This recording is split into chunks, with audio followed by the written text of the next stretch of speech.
Hello, welcome to the Khan Law Studies. We have been discussing in the last two videos regarding the joint liability. Now, today we will discuss the criminal conspiracy. It is also relating to the joint liability. Criminal liability as defined in section 120A of the IPC. Criminal conspiracy was not a substantive offence before 1913. In 1913, Chapter 5th A introduced when by criminal conspiracy made punishable under Section 120B. Section 120 capital A ये क्या कहता है? Where two or more persons agreed to do or cause to be done an illegal act or an act which is not illegal by illegal means.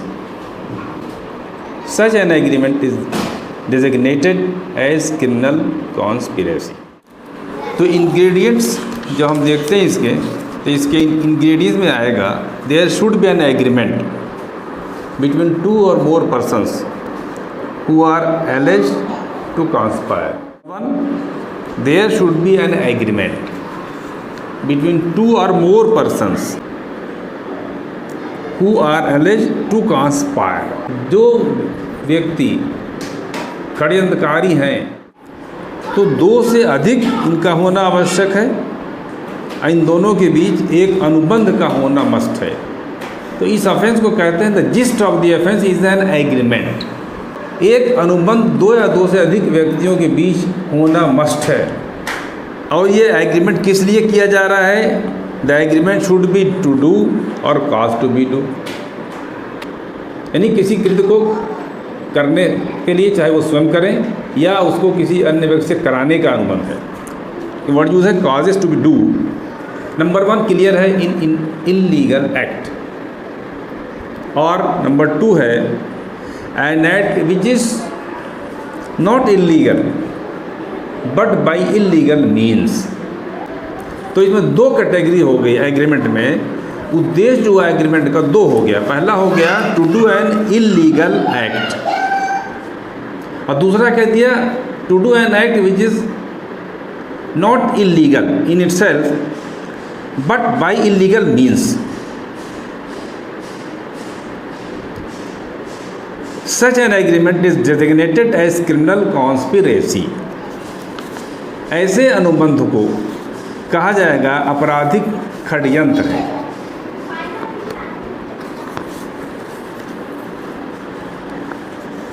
अब आपराधिक षड्यंत्र के दो भाग बता दिए गए हैं. इसमें एक प्रोविजो भी दिया गया है.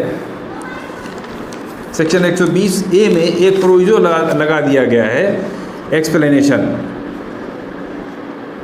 और एक प्रोविजो है जो प्रोविजो कहता है provided that no agreement except an agreement to commit an offence shall amount to a criminal conspiracy unless some act besides the agreement is done by one or more parties to such agreement in pursuance of their common design. ये क्यों लगाया गया है?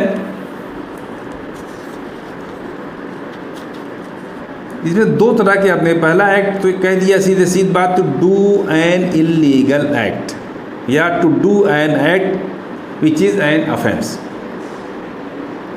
दूसरा point क्या इसमें आया है? To do an act which would not be an offense. जो दूसरा भाग वो कहता है कि ऐसे कृत्य करने के लिए कोई अनुबंध किया था जो कि जब भी वो that is not an offence but by illegal means. इस दूसरे के बारे में कहा गया है. प्रोविजो ये कहता है, ये सेकंड पॉइंट जो है कि किसी ऐसे कृत्य को, ऐसे एक्ट को करने के लिए अगर एग्रीमेंट किया जाता है जो कि इलीगल नहीं है, फॉरबिडन बाय लॉ नहीं है, अपने आप में ऑफेंस नहीं है, तो इसके लिए ऑफेंस इसको आपराधिक षड्यंत्र का हिस्सा बनाने के लिए आवश्यक है there must be some overt act in pursuance of agreement needs to be done to constitute criminal conspiracy. ये दूसरा जो बिंदु है, इसके लिए कोई ओवर्ट एक्ट अगर किया जाएगा, यानी अपने सामान्य जो आशय कह लीजिए, कॉमन डिज़ाइन कर लीजिए, उनकी जो डिज़ाइन थी, जो षड्यंत्रकारी थे, इनके कॉमन डिज़ाइन के फर्दरेंस में, उसके परसुएंस में कोई आपराधिक कृत्य का किया जाना आवश्यक है। क्योंकि जो एक्ट करने का उन्हें बताया जा रहा है दूसरे पॉइंट में, वो कह रहा है अपने आप में अपराध नहीं है। तो इसके लिए कहा गया कि सम ओवर्ट एक्ट, कोई अन्य एक कार्य और करना पड़ेगा ताकि वो अपराध की कैटेगरी में आ जाए, तब वो आपराधिक षड्यंत्र होगा। और जो पहला हिस्सा है to do an illegal act, to do an illegal act जो है, इसको कह दिया है ये एग्रीमेंट अपने आप में अपराध है। अगर अपराध करने के लिए अनुबंध कर लिया गया तब तो ये पनिशेबल हो गया। लेकिन दूसरा पॉइंट जो है, उसके लिए ओवर्ट एक्ट मस्ट है।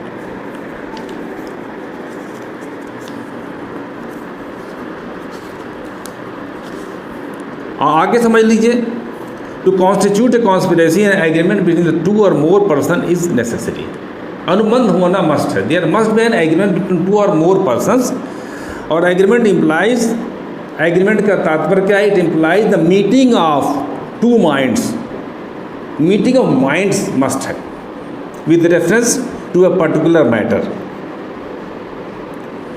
यानी किसी अपराध को, किसी इलीगल एक्ट को करने के लिए इन व्यक्तियों की मीटिंग ऑफ माइंड्स मस्ट है। चाहे ये कम्युनिकेशन के साधन के द्वारा, टेलीफोन के द्वारा, किसी और के द्वारा ये संपर्क में आए और ये मैटर को डिस्कस करें कि क्या करना है। तो जो ऐसा जो एग्रीमेंट होगा तो कहा जाएगा मीटिंग ऑफ माइंड मस्ट है एग्रीमेंट के लिए। फिर आगे भी कहा गया कि meeting of mind is must है। आगे कहा गया it is not necessary that every conspirator must be present at every stage of conspiracy. It is not necessary that every conspirator must be present at every stage of conspiracy. अब यहाँ कहा गया कि every conspirator, जितने भी conspirator हैं, ये जितने षड्यंत्रकारी हैं, इनके लिए हर स्तर पर उपस्थित होना, प्रेजेंट रहना, मौजूद रहना आवश्यक नहीं है। It is enough that he had agreed to the common design. ये साबित करना आवश्यक है कि वो व्यक्ति जिसका परीक्षण क्रिमिनल कॉन्स्पिरेसी के लिए किया जा रहा है, उनके लिए नहीं साबित करना आवश्यक है दैट ही हैड एग्रीड, कि वो सहमत था उस कार्य के लिए, एग्री था, यानी उस एग्रीमेंट का भाग था। To he had agreed to the common design and remained a part of the conspiracy. इसके बाद वो अनुबंध छोड़ के भागा नहीं, बल्कि अनुबंध का हिस्सा बना रहा। फिर आगे देखिए,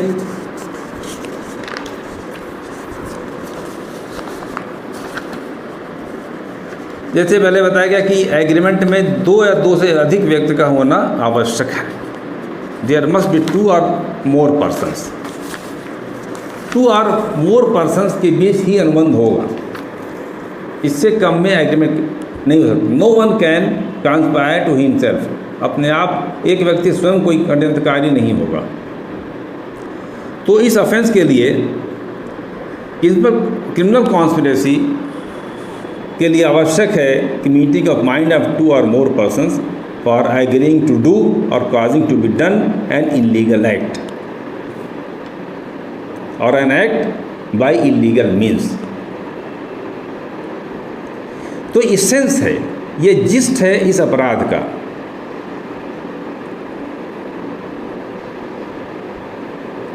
और पहले पार्ट में कॉन्स्पिरेसी आपराधिक कार्य के लिए की जाती है, तो उसमें अपराध का किया जाना आवश्यक नहीं है। दूसरे पार्ट में किसी ओवर्ट एक्ट का किया जाना आवश्यक है, तब वो आपराधिक षड्यंत्र होगा। अब एक सवाल उठता है कि conviction of one only can be done, क्या सिर्फ आपराधिक षड्यंत्र में एक ही व्यक्ति को दोषी हो सकता है या नहीं होगा? इसके लिए जान लें, जो लॉ प्रिवेलिंग है वो यही है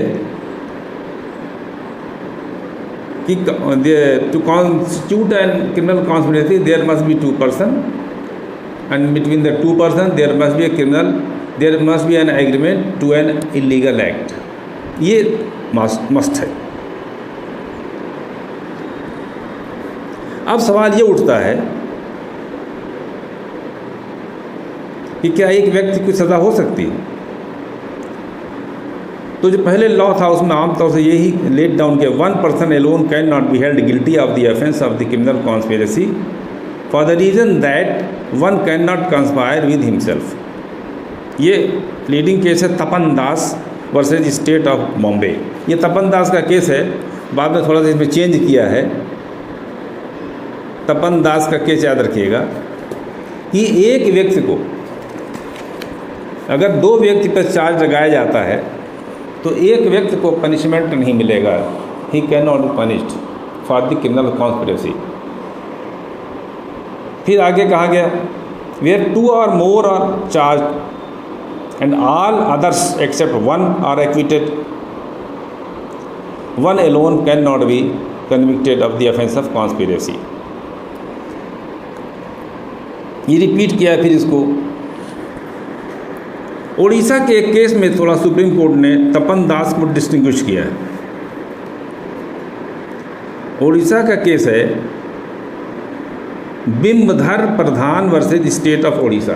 Bimbadhar Pradhan versus state of Orissa, ये है AIR 1956 सुप्रीम कोर्ट पेज 649 और 1956 supreme court page 649 all India reporter में इसको रिपोर्ट किया है।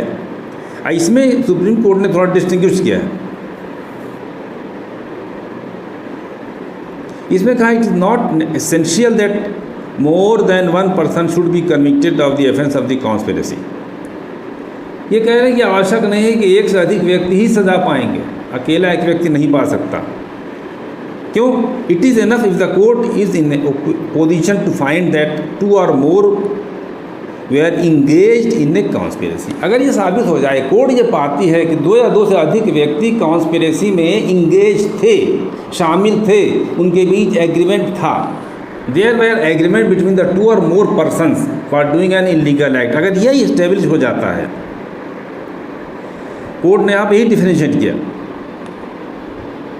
If it is prove that 2 or more were engaged although they could not be caught. इसके पहले मैंने बताया था कॉमन ऑब्जेक्ट के बारे में कि अगर इतना साबित हो जाए, कॉन्स्पिरेसी साबित हो जाए और बाकी पकड़े ना जा सकें, एक ही पकड़ा गया, बाकी कॉन्स्पिरेटर को पकड़ नहीं पाए, लेकिन अगर पहला पॉइंट इस्टेब्लिश हो जाता है तो यहाँ पर इसको डिस्टिंग्विश किया तपन दास के केस को सुप्रीम कोर्ट ने कहा 1 alone मे बी कन्विक्टेड। यहाँ पर आके कह दिया कि ये सर्कमस्टेंसेस ऐसी है जहाँ पर कि एक व्यक्ति को आपराधिक षड्यंत्र के लिए दंडित किया जा सकता है। अब आगे देखिए, इल्लीगल मीन्स और इल्लीगल एक्ट। इल्लीगल एक्ट के लिए आपको देखना पड़ेगा an act which is contrary or forbidden by law, contrary to law or forbidden by law, ऐसा एक्ट जो है इसी को हम अपराध कहते हैं, ऑफेंस कहते हैं। ऑफेंस की डेफिनेशन है ये, which is contrary or forbidden by law and punishable। ऐसे कि जो पनिशेबल बनाया गया है तो ये तो हो गया इल्लीगल एक्ट। अब दूसरा पॉइंट है इल्लीगल मीन्स। इल्लीगल मीन्स वाले काम में ओल्ड एक्ट मस्ट है।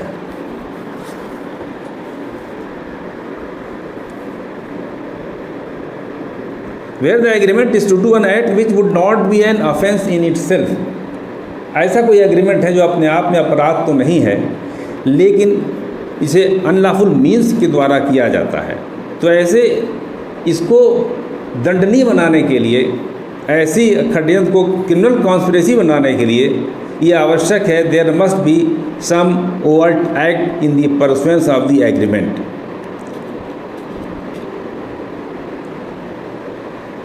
तो in the pursuance of the agreement, जो एग्रीमेंट हुआ है इलीगल मीन्स के द्वारा कोई कृत्य करने के लिए, तो वो कोई कृत्य किया गया हो। जब कोई कृत्य किया जाएगा तो ये अपराध की श्रेणी में अगर आ जाएगा तो दंडनीय हो जाएगा। लेकिन अगर सीधे किसी अपराध को करने के लिए एग्रीमेंट है तो अपने आप में दंडनीय है। ये दोनों में अंतर है, एक पार्ट और सेकेंड पार्ट, फर्स्ट पार्ट और सेकेंड पार्ट। यहाँ ओवर्ट एक्ट कहाँ मस्ट है, कहाँ ओवर्ट एक्ट मस्ट नहीं है।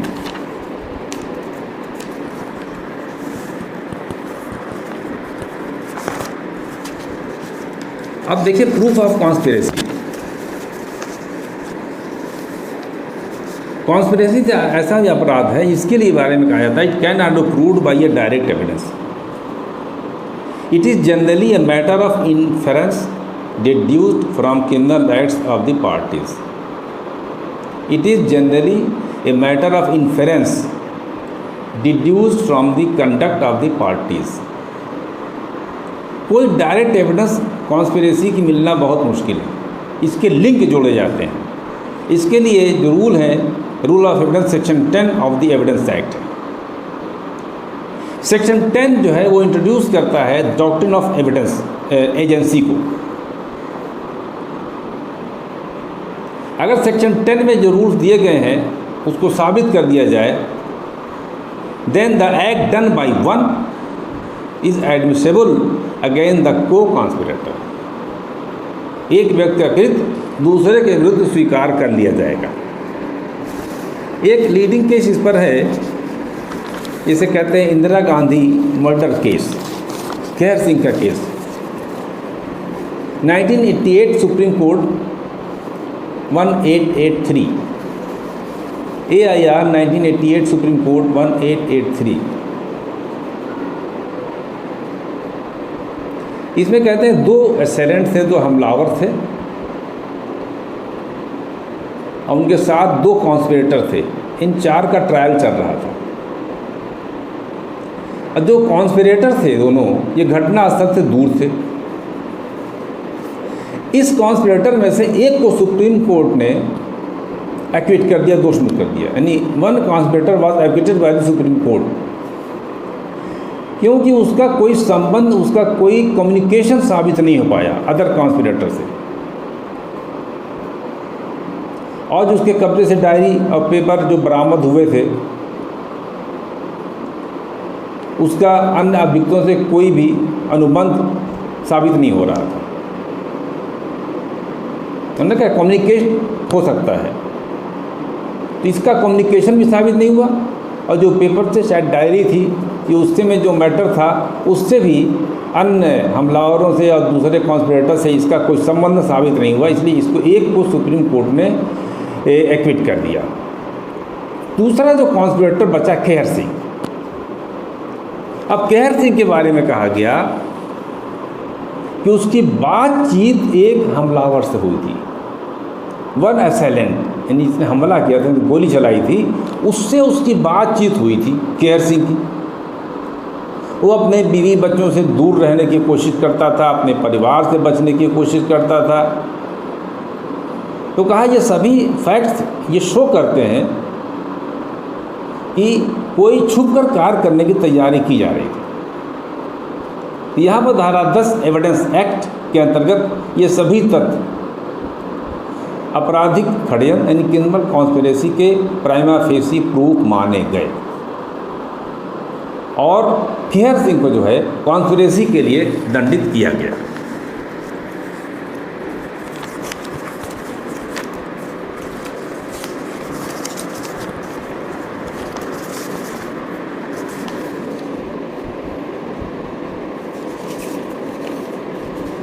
अब कॉन्स्पिरेसी के बारे में भी जान लिए।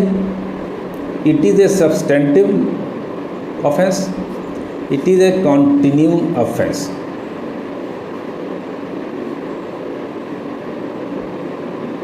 यानी ये सब्सटेंटिव ऑफेंस है और ये लगातार चलने वाला अपराध है। क्यों है इसे? कि जो कॉन्स्पिरेटर हैं डिफरेंट प्लेस पर हो सकते हैं, तो जहाँ जहाँ भी कॉन्स्पिरेटर होगा ये सब अपराध वहाँ कंटिन्यू करेगा। और अगर कंटिन्यूइंग ऑफेंस है तो इनमें डिफरेंट प्लेसेस पर जहाँ भी चाहेंगे इसका ट्रायल हो सकता है।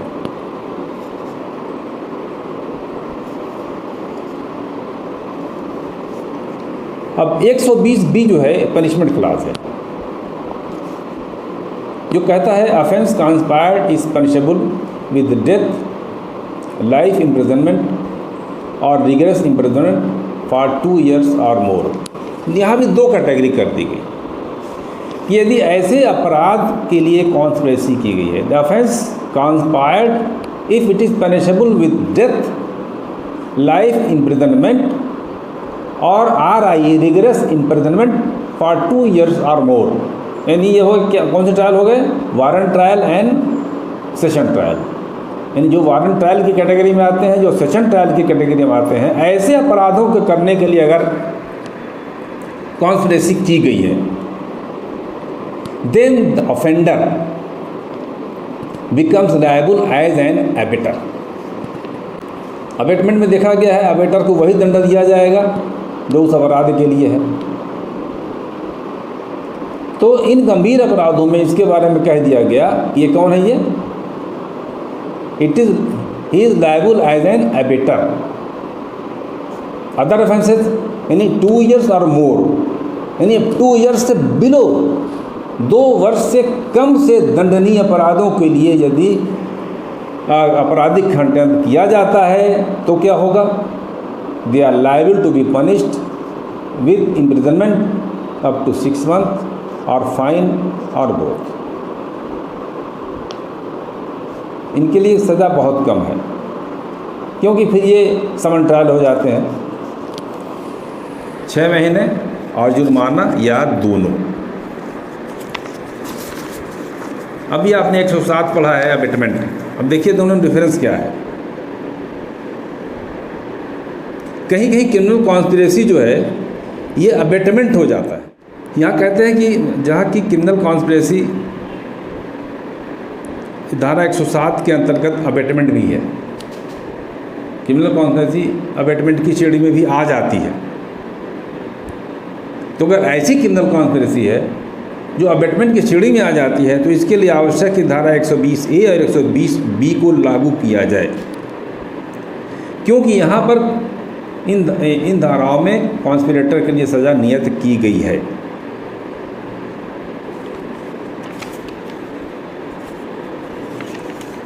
अब एक डिफरेंस और आता है, जॉइंट लायबिलिटी है सेक्शन 34।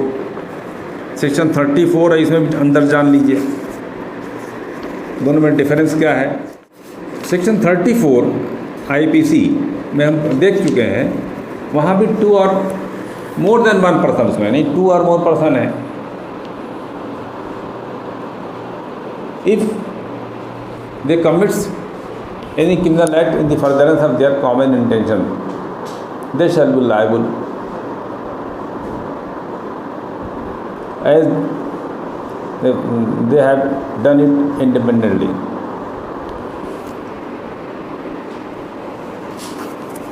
तो वहाँ पर 120B और सेक्शन 34। सेक्शन 34 में बहुत स्पष्ट है कि 2 व्यक्ति, 1 से अधिक होने चाहिए, 2 व्यक्ति होना चाहिए और उनके द्वारा अपने कॉमन इंटेंशन के फर्दरेंस में कोई आपराधिक कृत्य किया जाना चाहिए। यानी जहाँ कॉमन इंटेंशन है वहाँ मस्ट है कि सबके द्वारा अपराध में पार्टिसिपेशन मस्ट है, they must participate at any stage of the crime. अब ध्यान में रखिएगा कि कॉन्स्पिरेसी में यह आवश्यक नहीं है कि every conspirator must be present at the every stage of the crime. तो इससे अब अंतर निकालिए। पहली बात डेफिनेशन ही देख लीजिए। डेफिनेशन पहली बात, there must be an agreement. 120A में अनुबंध का एग्रीमेंट का होना आवश्यक है। ये एग्रीमेंट किस लिए हो? अवैध कार्य के लिए हो या किसी वैध कार्य को अवैध साधनों से करने के लिए हो। और धारा 34 जो है उसका बेस क्या है? There must be some common intention और in the furtherance of the common intention में there must be a criminal act. दो या उससे अधिक व्यक्तियों का समान आशय हो, उस समान आशय को अग्रसर करने में उन व्यक्तियों के द्वारा आपराधिक कृत्य कार्य किया गया हो, और उसमें भी मस्ट है कि सबने उसमें हिस्सा लिया हो किसी न किसी रूप में। अब देखिए 120 से कहने के बाद, जैसे सामान्य नियम है कि 120A में एक अकेला व्यक्ति दोष सिद्धि नहीं कर सकता।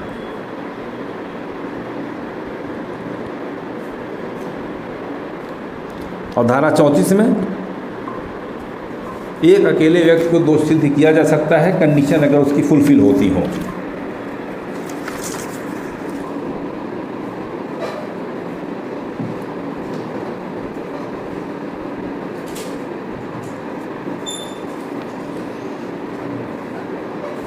और अगला अंतर आप खुद निकाल लीजिएगा कि कॉन्स्पिरेसी जो है, it is an agreement to do an illegal act और legal act by illegal means. Illegal means जो आईपी में डिफाइन किया, what is illegal? Everything which is an offence और which is punishable by law, which is prohibited by law. Section 43 IPC की धारा 43 में define किया गया है कि इलीगल क्या है। ऐसा तमाम कार्य जो कि अपराध है या विधि द्वारा प्रोहिबिटेड है, ये सब इलीगल हो जाएगा। तो ये सब joint liability section 34, section 149, section 107 abetment के चैप्टर, और इसी का एक हिस्सा भी है क्रिमिनल कॉन्स्पिरेसी।